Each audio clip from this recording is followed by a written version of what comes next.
Welcome back to the Connor Holden Football Channel. Today, for our episode of Hot Takes, we are joined by the one and only Zach Jalab. Zach, how are you doing today?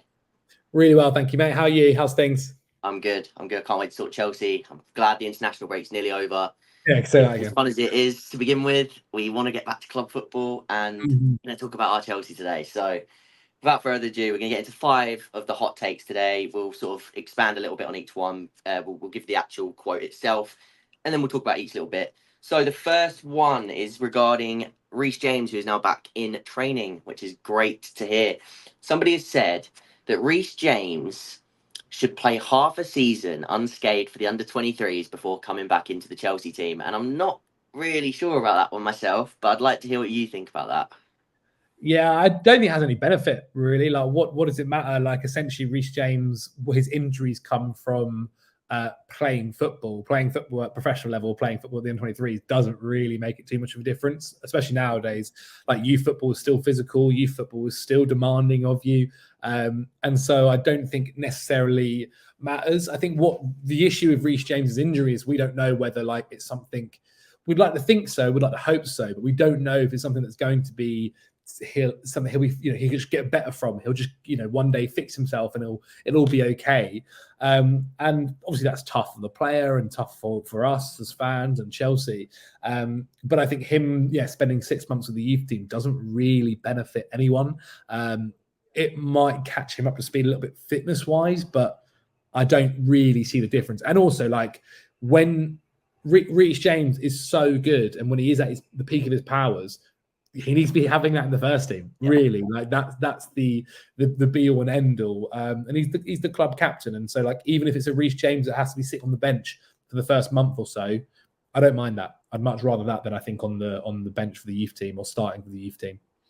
Yeah, and I think that's where I am with it as well, because like you say, having just that leadership, and I think if anything, the better way to sort of earn his way back in is just to sort of build him up with minutes slowly, just having 20 here, 15, and then build him to the half an hour, build him to the hour. And if you want to do it that way, fine. But I think it's better to do that within the senior team because any minutes are good. And also, like, even if he does say he spends 6 months with the under 21, say he then plays his first full 90 minutes for the first team in, say, February, for instance, right? Like, with the way Reece James does his injuries, like that 6 months with the under 21s doesn't really do anything for him long run. Like, the way we've seen him pick up these injuries is just by, it's a physical game or it's by him running. Like, half the time it's not because he's had a 50-50 battle with someone or it's a bad tackle from someone. It's normally happened just like he's picked up these injuries in training at Chelsea. Like, some of them haven't happened during a game. And so, like, there's not really a massive difference for him playing for the under-21s or for the first team. And I think hopefully, hopefully we'll start to see him really kind of gain some momentum and stay fit. But we need him in the first team. Yeah, I agree. And I think it just comes down to a little bit of luck as well on his side. So let's just hope that we see that. But the second question, this is a bit of a controversial one at the minute. He gets a lot of stick, I think. For me, unfairly, but I'd like to hear what you think about this. Enzo Fernandez can be a world-class player, but it's unlikely to ever happen in the Premier League unless he's surrounded by highly mobile players. So we'll take that as the quote. But overall, I'd like to hear your thoughts on Enzo Fernandez because I think he's becoming a little bit of a scapegoat for Chelsea at the minute. That's how I see it. And not to say that he's been brilliant by any means, but I do think that even in games where he's doing his job, I think people are just expecting over the odds for him because of that price tag. So yeah, overall, just what are your thoughts on Enzo Fernandez? It's tough. It's tough for that because I think you're right to a degree. I think the issue is that, like, a player doesn't dictate their price tag. I saw Cucurella come out about this recently and say about, like, I didn't dictate I was a £60 million signing. Like, and that's completely fair enough. It is.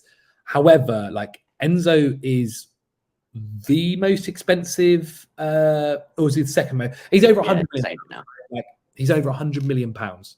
And when you see, say, other players who move for similar money or less money and do arguably a better job, like Jude Bellingham is someone who Chelsea were after for a long time. Obviously, things didn't happen in that way, but he went over to Real Madrid doing incredible things. Like Declan Rice, whilst I know they're different positions, another player who went for similar money, doing great things at Arsenal. And so I can understand why like people might have high expectations, because essentially, like, whilst yes, the player didn't dictate their transfer fee, they are being bought for that amount of money. And I think it's fair enough that fans can sit there and say, well, I do expect you to be one of the, if you are being bought for that amount of money, you are one of the best midfielders in the world. Like, that is essentially what it is.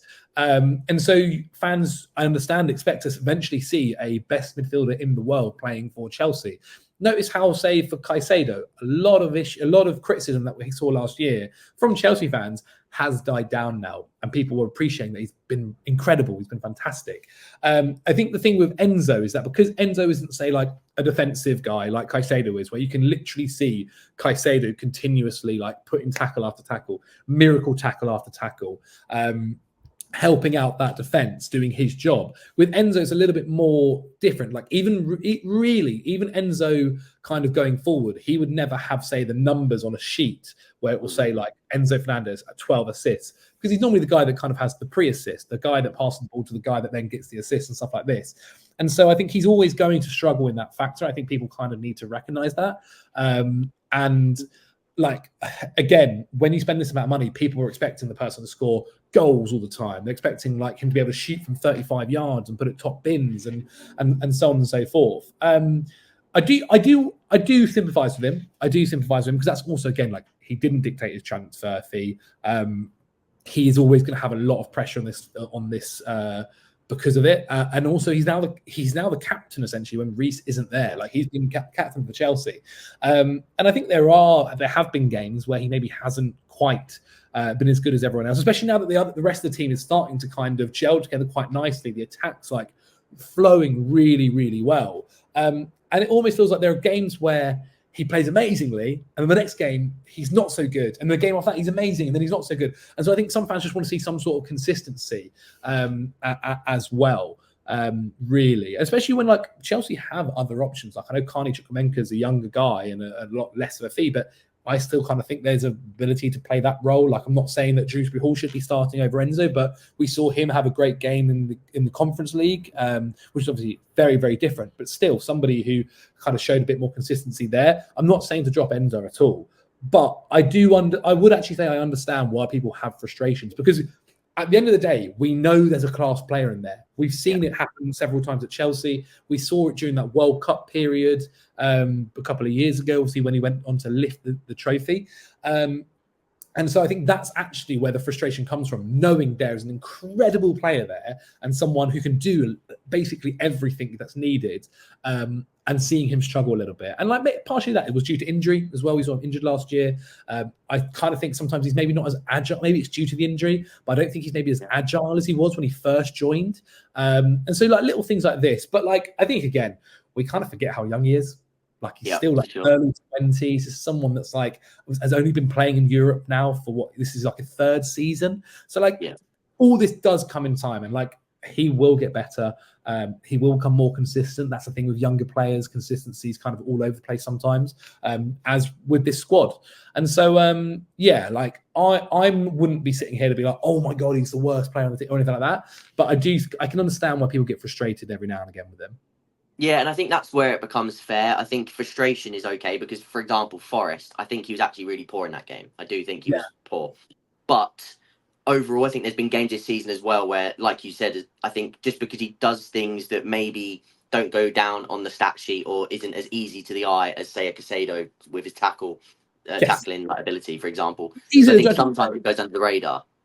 Yeah, it's much easier to judge these players. Even with wingers, right? Like, you look at the wingers and you go, how many shots are you taking per game? How many assists are you getting? How many goals are you getting? Cole Palmer, goals all the time, assists all the time. Jackson, even, like, people still argue to this, and it obviously frustrates me, but people still argue that Jackson isn't that good. But you can literally go, look at these numbers, like, he is doing really well for, like, considering where he is. With Enzo, it kind of comes down a little bit more to, like, his passes completed, like his aggressive passes, like, and people don't want it. Some people don't want to hear that. Like, just people don't hear that really sometimes. And then it's a lot harder to kind of say, well, this guy that costs over £100 million now has none of these numbers that you care about. So it's harder to win that kind of argument.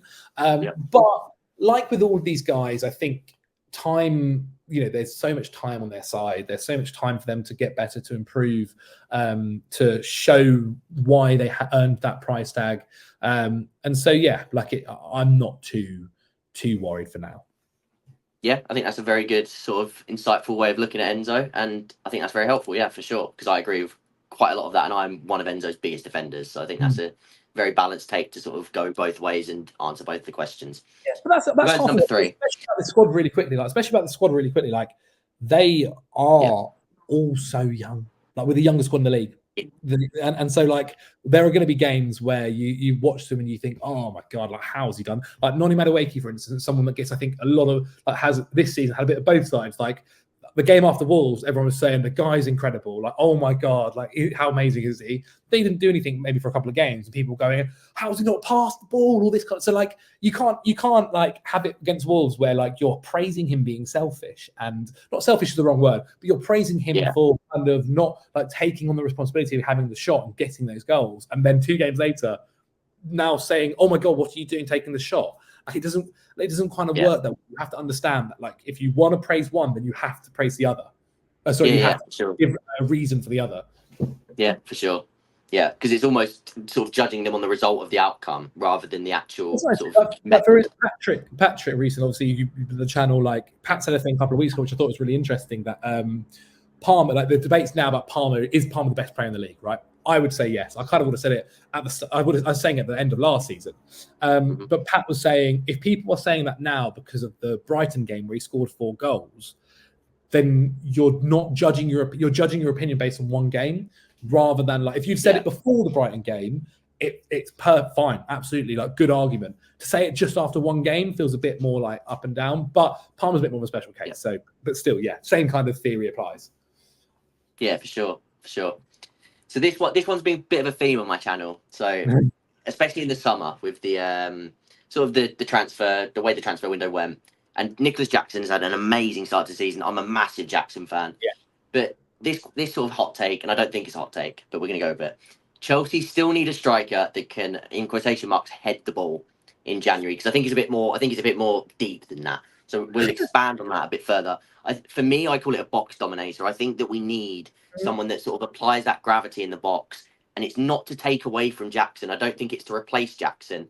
I want both. So this was in summer. I was a massive sort of advocate of getting Duran in and having both of them, and of course that's massively shown off this season. Yeah. But I think you need both these profiles because, especially in games against Forest or these lower blocks, I think that's the sort of answer you need to have, and have that option of getting balls into the box and dragging extra men away and opening those little gaps for the likes of Felix, Sancho, Palmer. So that's been a massive thing on my channel. What's your sort of overall take on the striker situation? And do you agree with that sort of, that we need another type as well as Jackson? So for instance, when Osimhen was linked to Chelsea, I was actually not very keen, mainly because it took a lot of minutes away from Jackson. And I've been a couple of things have gone large over the time. Like I had a thing with the club a couple of weeks ago where I was saying like one of the boys didn't put Jackson in the top 10 strikers, and I lost my head basically. Absurd. And I love him. I think he's great. Do I think he can maybe get a little bit better with finishing? Sure. But I think he does everything. So I think everything else of his game is actually really good. Really good. Like, he's a player that if you want, you can play off the left. You can play on the left wing. Like, he is someone who works tirelessly for the team. Really takes a lot of the pressure on his own shoulders and wants to try and like help out the best he can. And to get 14 goals and a couple of assists in your first Premier League season is no mean feat, man. Like in a season where people were actually really disappointed for long periods about how he played. And so, and I think he again, I mentioned earlier about young players. Like, he's another one of these guys who is only going to get better with time. And again, people mentioned the fee about Enzo. No one mentions the fee about Jackson, which is actually relatively cheap nowadays, of 33 million, I think it was in the end. So I love him. Absolutely adore him. Do I think Chelsea could do with a physical, like, I feel sometimes it feels a little bit like a bit cheeky sometimes asking for more transfers, especially Chelsea fan, because of what's happened and how many we've had. But I would agree. Like, I would say that, having someone else there to be the guy, and like, it's funny that you mentioned John Duran and Omaridian, who's now obviously at Porto, doing really well as well. And when both of these like transfer rumors came out in the summer, everyone was saying, "Oh my God, what are they thinking? Like, what stupid transfer? Why would you spend that amount of money on it?" And now everyone sits there and goes, "Oh my God, they're actually really good." Makes sense. Yeah, maybe it would have worked out really well. Like, still, I still have slight question marks over Duran in terms of like what we have seen is freakish so far. Like, will that continue? I kind of doubt. I do. Yeah. But what he has shown is that he is really clinical. He has a fantastic shot selection, and he is a nuisance to defenders, especially when coming on in the 60th minute or 70th minute or whatever. What would he be like from the first minute onwards? Like, that's still to be seen. But what you're saying about a guy you can bring on in games where they're defending a certain way, or you need someone to kind of be a bit more physical, a bit more of a physical presence, he would have been the perfect guy. And so, yes, I would sit here and say that, like, yeah, Chelsea could do with someone like that, and who knows, maybe they'll go out in January. Like, and I think Chelsea themselves have recognised this. Like, look at the two players they went for, very similar in the way they're built, the way they are, about being these physically dominant players. And so I think Chelsea have recognised it, and it will be something they do probably try to go and do, but they'll do it for the guy that they want. I don't think Chelsea are going to sit here and go, "Oh my God, we need to get one right now," and then go out and like splash a random amount of money on someone who they have no idea about or whatever. Because, as I said, like looking back on it now, Omaridian would have been probably a pretty good guy to have for this kind of moment. So yeah, I do think it would help. Like, again, I feel a bit cheeky saying that and like go and get another striker. Yeah, but I would also say that like it needs to be in a way where you can pitch to them. Like, for instance, now I don't know if John Duran would join any other club. Not now. Bench option. Like, he's now made the case to be a starting player. And so, but I do think there needs to be a case with whoever you get that, look, Jackson's probably going to start most games. Right, like, but don't worry. Like, of course, there is the Conference League. Like, you get starts in that as well, and if you can eventually like can provide competition, just like how all the others are with Neto and Nkunku and with Mudryk and Felix, the list goes on. If you provide competition, like, you will get minutes. Like, we could probably see Renato Vega start against Liverpool, and he's fantastic, and he deserves it too. Exactly. And like, there's probably a couple of others. If people started, I wouldn't be like too shocked, really.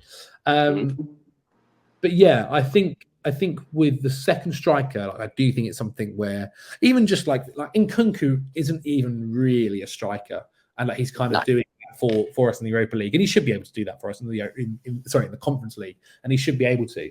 And like, we've seen him in certain games, like Bournemouth, for instance, he came on and made an impact because he's a very special type of player. But I do think, Chelsea generally kind of miss a little bit of physicality.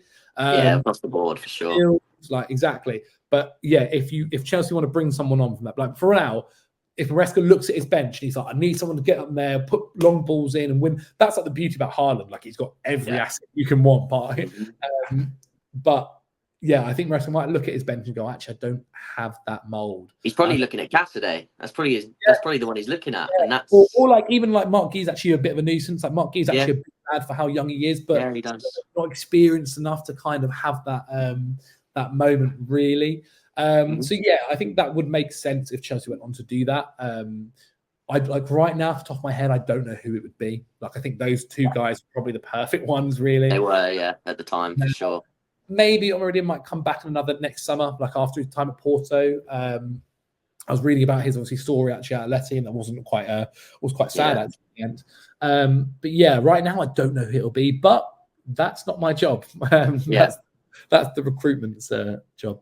Yeah, as we segue into the fourth question, I'm just going to quickly throw my name in the hat because I'm going to be doing a video about him at some point next week, and it's not quite the same type, but I'll speak about it in more detail in the video, and it is Liam Delap at Ipswich. But we'll go into the next because he's right up there for me. Again, another City boy. Pardon? You think he's tall enough? He's a bit like Duran because Duran's 6'1", right? So like these sorts of players, like how tall is he? Delap, I think he's 6'1" as well. Okay, wow. I thought Duran was taller. No, Duran. That's what I mean. He's a bit like because you're right. Also 6'1".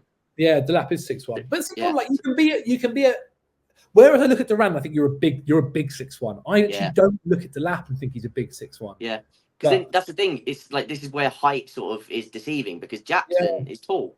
Jackson's a tall guy. Ivan Toney, one of the most physical strikers probably the Premier League has seen recently, was 5'10". Yeah, and there you go. And shocks me. Yeah, I thought he was like 6'4" when he first come up. Yeah, it's all about that perception, isn't it? It's just like of how they sort of use it and their usage of their body almost being more important. That's something I think Duran's amazing at. I think he initiates contact so well himself. Yeah. But yeah, let's get into number 4. This one is again, it's not really a hot take, but it's more so I want to segue into what I think. What were your thoughts for the season? So Chelsea will get top 4. And I put easily in capital letters because that's what the person said. They'll easily get top 4. So I think that's the hot take of how easily it will come.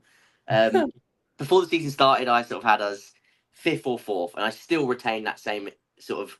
I really could toss a coin for that at the minute. Yeah. I still think that that's the case. Where was your thoughts at the start of the season, and how have they changed now? So I'll give you a little bit of insight. So on my video we did with Patrick and Henry on the podcast, going into that podcast, I was going to say 4th. Genuinely, I was going to go, screw it, like Chelsea finishing 4th. In the end, I said 6th on the video. Now I'm somewhere in between because I think Villa still look really good. However, I am interested to see what it will look like once they're now continuously playing Premier League game, Champions League game, Premier League game, Champions League game. Even though like they're probably doing better in the Champions League than I thought they would, that still is a lot of like they've got to play their first team basically every game now. Spurs, I think, are up and down. And if I'm being truthful, the next 4 games for Chelsea are going to be really telling. I think the last 2 have been quite telling as well. Like Brighton was fantastic. I think Chelsea played really well. Forest maybe kind of felt a bit more like I know we gained a point, but kind of felt like we may have missed out on 2 as well there. So obviously playing Liverpool this weekend, huge test away. Then we're going to be playing Newcastle. Then we're playing Man United, and then we're playing Arsenal. Like, I'm not sitting here saying Chelsea like have to win every game, but if Chelsea can like somehow get away, if Chelsea can come out those 4 games without losing a game, that is incredible. Like genuinely. Really, really impressive. If they can go to Liverpool and grab a draw, if they can go to Liverpool, grab a draw, Newcastle grab a draw, Man United away, beat Man United, and then draws at Arsenal, I would snap your hand off right now for that. I genuinely would. Yeah. I think at the end of that, I'd become a lot more confident about saying, Chelsea top 4. I right now maybe wouldn't say easily. I would happily like put an argument say Chelsea can finish top 4 for sure. Like I think they've shown that right now. But the next 4 games are going to be really telling. Can they play against a side who are playing really well at the moment and physically dominant? And obviously, again, a new side that's learning new tactics in Liverpool. Can they play a Newcastle side where last season, 1 game they didn't play very well, next game they managed to kind of get a victory in the end? And then can they play a United side where we saw at Bridge last year, managed to bring it back with a little bit of craziness? Kind of that's what Poch football kind of was, essentially a bit crazy. But I think back to the Old Trafford, like last season, the Old Trafford United game was one of my most annoying games. To play like that and to not like give yourself even a fighting chance really felt really disappointing. And then Arsenal, like, look, 5-0 they lost last time. They need to try and do better than that without a doubt. And so I will say sure Chelsea can finish top 4. I won't say that they will finish the top 4 easily. Yeah, I think that's a very fair assessment. And I think you got a good point with I think these next 4 games are very telling, but I also think it's not just the results, like you said. I think it's also how they sort of go into those games, playing against these different types of teams. How do you go up against each one? Can you control parts of the game against, say, a Liverpool at Anfield? Can you sort of weather that? But for instance, I still think it's really interesting that, at the start of the season, like people talking about like Maresca only wants to play one type of football, and that's what we're going to do, right? And actually, if you look at how Chelsea have kind of gone about it, they've been really adaptive. Very. They haven't necessarily had all the possession all of the time. They've been counter-attacking at times. Like they've sometimes played a little bit of like the way Poch kind of did it, with a little bit craziness and just get on the counter and send all of them forward. But there have been games where they have maybe dominated the ball a bit more and more willing to have it. And so like Man City, we outdid them on possession. But then in Brighton, we were outdone on possession. And so even though possession isn't necessarily the biggest thing in the world, but still. I'm not too I'm not. I like what I see, and the next 4 games, like the same reason why I was kind of like the Palace draw and the Forest draw, just had me a little bit hesitant to kind of go too far, because we are maybe going to have a couple of games where who knows, like a result doesn't go our way. But at least, whereas last season we were losing some of those games, at least drawing them this season is much better position to be in. Yeah, for sure, and I agree with the sort of the way that you assess those other games as well, because I think with Brighton, for example, and West Ham, 2 games where we sat off and allowed them to have a bit more of the ball, but again by design, because against West Ham, you know that West Ham, you know where they want to hurt you. They've got Kudus and Bowen out wide, and you know they want to hit you in transition. So you take away that space from them, and that's their trouble nullified. And then we took to the game, we got the win. Brighton high line, same thing. So I think that's what Maresca's done really well to sort of 100%. almost ease his way in. And I used this earlier. I was on a live stream today, actually a few hours ago, and I said, I think what he's done by sort of adapting the way he has and just getting the results on the board is keep the Wolves at bay. And I think that's just exactly what you need to do at this point at Chelsea. One of my biggest frustrations, especially the last couple of years, I kind of felt like the players had no idea what they were doing half the time. Yeah. Like even last season on the Poch, like I think because the way Poch is, he is a bit more about individual quality and a bit more like of a get the ball to someone and let them kind of do the magic sometimes. And whilst like at Spurs, he was so much more about his wing backs and stuff like that. Ours weren't necessarily too crazy on that side. Like I know Gusto was fantastic, but our left wing back wasn't that like bombing down the wings as they did previously at different clubs. Whereas I feel like this year, like it feels like they know more about what they're trying to do, and it's more of like if I play this ball, then Jackson knows that this run has to happen, and the guy that gets that ball knows that Jackson's doing that without even happening. Yeah. And I think that kind of football is a lot easier for these bunch of players is a lot easier. But then you still do the quality of, say, a Palmer, of, say, a Felix, a Madueke, whoever it might be, to go all the way. So it is. I think it's much better. Yeah, I agree. I think, like you said, I think it just suits the group more, and I think that was always sort of the plan to sort of go in that direction. Yeah. Last question, and this one has actually changed. It was something different. It's not actually a hot take, so we're just going to have this as the 5th question because it's come out today, and I'm actually extremely excited about it. So I just want to talk about it. I'm just going to throw it in there. Tuchel's England manager. How do you feel? Really good. Really, really good. Like this is essentially the top 2. This is like if England can't get Pep, then Tuchel is the second best. And could they have got Pep? I don't know. Tuchel, if I think back to Tuchel's time at Chelsea, like I look at it with a lot of fondness. I love the guy, absolutely adored him, and like for having worked with Chelsea as well, made life so easy for us, and helps as well when you win the Champions League for the club. Like that's always going to be very beneficial. But I think as an England manager, what Southgate was able to do was like I think Southgate maybe gets a little bit too much hate sometimes. Like I actually do think I don't think he was stupid tactically or like he wasn't like was inept or anything. Like, I actually think he was pretty good. And he looked at his squad and he went, what can we be really good at and what do we have? And he went, look, we've got a crazy striker in Harry Kane and we've got a defence that can be really good. And that's what they focused on. And maybe in the most recent Euros, like there were a few question marks and I was one of the people to question things. But still got us to the Euro final. And what was the other thing he did? Morale, like the way changing massively. And I think Tuchel would come in and kind of continue that genuinely. Like I think but there are certain managers out there. I do wonder where like players can maybe only kind of do a couple of years with them, just because like they are quite intense. And I won't lie, like Tuchel is an intense guy, like the way he is with one stuff. And I do think like international management could be beneficial to these guys, where you get them a couple of times a year, like during that week or 2 weeks, you're really like their best mate and stuff like that. And then they're away from you for the next month and then they're back with you, so on and so forth. And they only do 1 month with you where you are super intense and it works. It's beneficial. And I think that would be really good for the squad and for Tuchel. Like, even if England signed Tuchel, I don't think he'd be there longer than 1 tournament. I'd be genuinely shocked if he's there for more than 2 years. I think he's someone that is like obsessed with football, needs to be. There are certain managers, like again with Pep, even I think Jose's a bit like this, where like they need to be there all the time, every day on it. And like with international football, you do have to kind of go, well, look, for 3 weeks of the month, you guys are away from me. I don't touch you. I'll come watch your games, but I don't like. Maybe I'll give you a call here and there, but like I won't. I have no impact on you. And I think for some managers that actually might be quite tough. And I do think Tuchel in the long run would struggle with that. But I think for the short term, like World Cup in 2026 in America, he'd be really beneficial. And like even the way he, as a knockout manager, the way he looks at football was so good at Chelsea. And even with Bayern, like the way he was only there for a year and he got to the semis in the end. Semis, yeah. No mean feat. Like got to the final with PSG.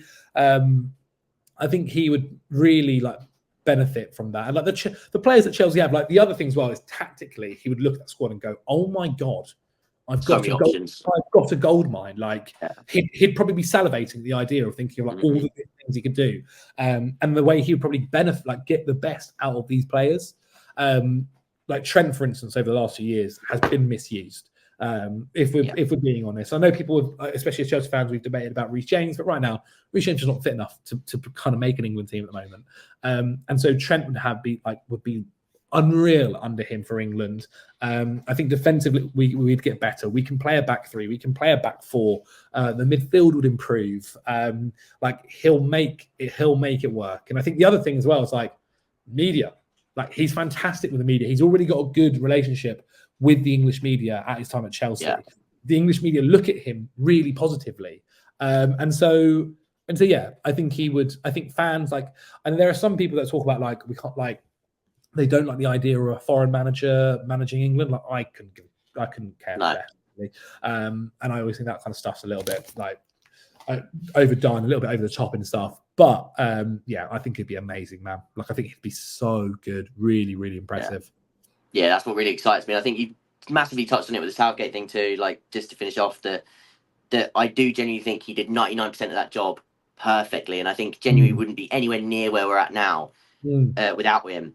And I really believe that if we was to go on and win something, say 26, 28, I think he has so much to play in that in terms of building that foundation. And I think that deserves so many plaudits, but I do think he was a 99% manager, and I do think that extra 1% is going to come from somebody like a Tuchel, where you can get a little bit more tactical versatility, a little bit more sort of in-game management tweaks that you can sort of that elite level to make the difference in a final. And I think that is genuinely the only difference for me that will sort of spin it. I think Southgate as well, like, unfortunately Southgate, he kind of, whilst he did have everyone believe in him, he did. And especially in 2018, 2020, or 2021, I guess, he, I think, was unfortunate to, like all the chat about, like, for instance, how, like, even the most recent one where it would be like, Trent should play in midfield. And I wonder where, like, and I do wonder how Tuchel will deal with this, where essentially, like, the whole country believes they can manage England, right? Yeah. You've got to deal with all this talk in the media and stuff. Like, for club football, no one really, like, not really, you don't see much talk about how this player has to be playing and I can't believe the manager's doing it. Every now and again there is. But normally the manager also just does what they want. Like, it doesn't affect much. But when the whole country is sitting there and going, how are you not playing Trent? Or let's say you do play Trent and now you're dropping Kyle Walker, for instance. I don't think people actually be that fussed about that. But still, like, say he dropped a winger. Say he dropped, say, Foden, right? Yeah. And then suddenly people go, well, he was the player of the year last year and so on and so forth. Like, I think it'd be interesting to see how he does deal with that. But I do think he'd be okay with it. I do think.